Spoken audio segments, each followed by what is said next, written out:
What's going on, everyone? My name is Patterson. Welcome back to another Pokemon Top 5. Today we have the Top 5 Rivals, and before we get started with this, I feel like I need to say this every time we do a Top 5, but this list is 100% my opinion. It's not solely based on facts, it's more based on my personal experiences and my preferences. So if you do disagree with my list, then be sure to leave your own list in the comment section below. That's what the comment section is there for. It's there to house your comments and your opinions. So as long as you respect my opinion, I respect yours. That's how it works around here. We're all got this big happy thing we got going on here. We just respect each other. It's great. But if you're a fan of Top 5s, then be sure to show some support by destroying the like button right below this video. That would be amazing if you could do that. But without further ado, let's get started with the list at number 5. So, starting off the list today, we have Serena at number 5, and the main reason Serena, whatever you like to pronounce the name as, I don't know, the main reason she is so low on the list is because I just feel like there's no drive behind what she does. I feel like she's just kind of some cookie-cutter rival they just put into the game. They didn't really put much thought into it. They didn't try to develop her story or her personality. They just put her in the game for the sake of having a rival. And really, there was no need because X and Y has 4 rivals. It's like, why? Why did you even do that? At least try and develop each character more. Like, oh, Tierno likes to dance, Trevs likes his Pokedex or something, and Shauna, I don't know what Shauna's doing. But whenever you battle Serena, it's like, there's only a rival battle for the sake of having a rival battle. Like, she even calls you up and says, the rival battle will be here at this designated location. You better come in and battle me, and so you can just get it done and over with. It's like, why? There's no surprise, there's no drive behind what she does. She doesn't seem like she really wants to be a rival. I don't know, it just seems like she's a friend, more a friend than a rival. And there is a difference between them, trust me. So, Serena is okay. I wouldn't say she's a bad rival, but I kind of feel like they could have done a lot more with her, which is why she's coming in at number 5.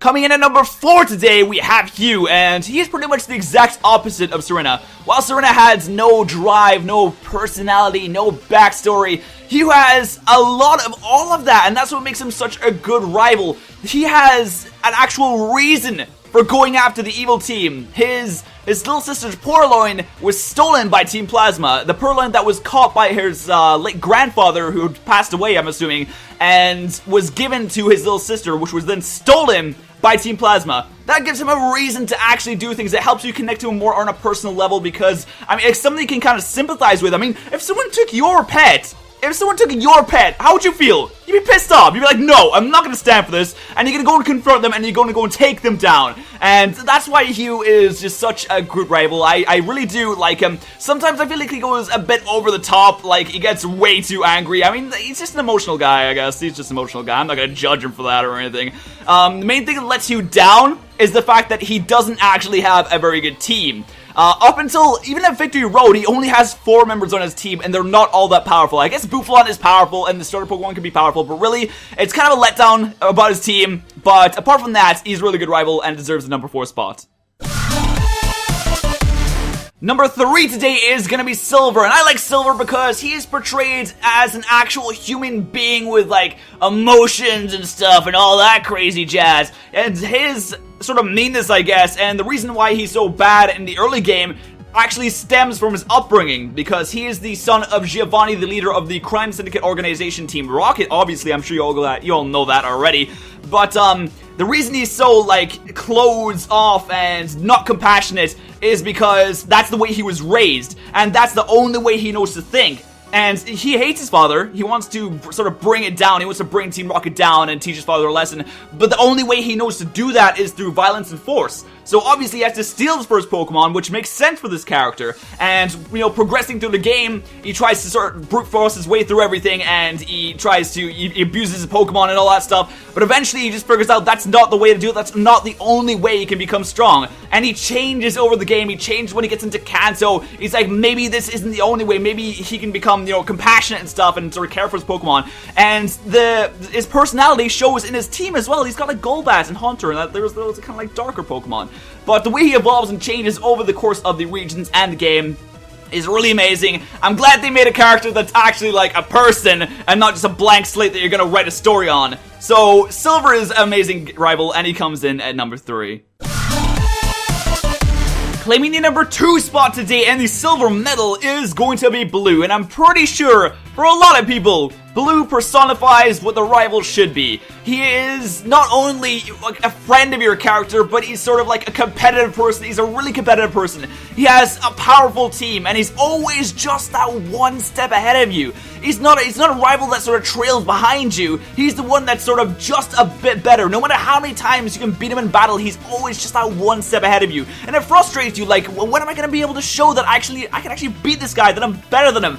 And it drives you to sort of continue, and every time you battle him, you're like, I'm going to beat you, I'm going to be better than you, I'm going to beat you, I'm going to be better than you every single time, but he's just that one step ahead of you. And eventually, when you get to the champion room, you get to finally show that you are the best trainer, and it's satisfying to beat Blue in the champion room, because like he's been like a little bit ahead of you every step of the way through your journey, and you're like, no, you walk in there and you beat him. You show that motherfucker who is boss. And I think Blue is an absolutely amazing rival, definitely one of the best. If not, I was gonna say the best, but obviously he's number 2 on the list today. He has an amazing team. His theme is incredible. He is the first rival you ever face, and they started off so well with that.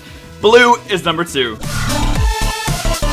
So, claiming the gold medal today and the number 1 spot is going to be Barry. This may become as a surprise to some people and not to others when they saw the 2nd slot, but I really like Barry. A lot of people think he's annoying. A lot of people think he's just a waste of time and he's annoying and he shouldn't be in the game or whatever. You can say whatever you want about Barry, but I think Barry is the absolute dog's bollocks because he's energetic, over the top, and impatient, but he kind of reminds me like a little bit about myself. I mean, I'm kind of impatient and stuff. I'm like, I don't really want to wait around for things. I just want to have them. And Barry strikes me as someone that doesn't really know what he wants. He's kind of all over the place. He kind of wants to be the best, but he's kind of not really. He wants to be his dad, but he can't really be his dad. And I think Barry is like an amazing character. He's not so full of himself that he thinks he can take on any challenge, but he'll try anyway. He'll try to help you anyway. He's not trying to like take control of the show or anything. He'll just sit back and let you do things sometimes, but other times he'll like try and just dash in